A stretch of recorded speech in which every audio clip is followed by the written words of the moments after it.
ঢাকায় দূতাবাস না থাকায় পূর্ব ইউরোপের দেশগুলো তথা সেনজেনভুক্ত দেশগুলোর ভিসা নেওয়ার জন্য বাংলাদেশিদের দিল্লি যেতে হয়। কিন্তু বাংলাদেশিদের জন্য ট্যুরিস্ট ভিসা বন্ধ রাখায় শিক্ষা বা কাজ নিয়ে পূর্ব ইউরোপের দেশগুলোতে যাওয়া কঠিন হয়ে পড়েছে। এই প্রেক্ষাপটে দিল্লিকে পাশ কাটিয়ে বিভিন্ন রাজধানী থেকে বাংলাদেশিরা যেন দূতাবাস না থাকা দেশগুলোর ভিসা নিতে পারে সেই উদ্যোগ নিয়েছে পররাষ্ট্র মন্ত্রণালয়।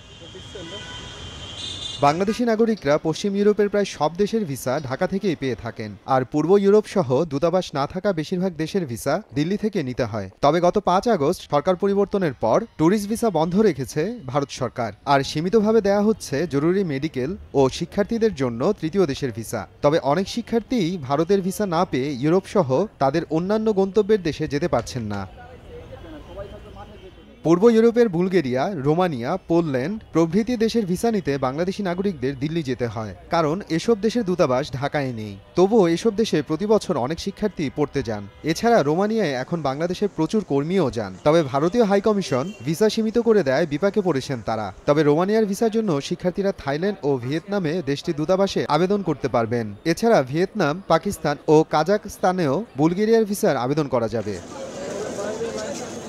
এদিকে বাংলাদেশি নাগরিকদের জন্য ভিসা আবেদনের সুবিধা বাড়িয়েছে মেক্সিকো সরকার, ফলে দেশটি ভ্রমণে ভিসা প্রক্রিয়া সহজতর হয়েছে। এর আগে ভিসার আবেদনের জন্য নয়াদিল্লিতে মেক্সিকান দূতাবাসে যোগাযোগ করতে হতো বাংলাদেশিদের। পররাষ্ট্র মন্ত্রণালয়ের এক প্রেস বিজ্ঞপ্তিতে বলা হয়, নতুন ঘোষিত সুবিধার আওতায় বাংলাদেশিরা এখন এশিয়া প্যাসিফিক অঞ্চলের যে কোনো মেক্সিকান দূতাবাস বা কনসুলেটের বা বিশ্বের অন্যান্য স্থানে তাদের ভিসার আবেদন জমা দিতে পারবেন।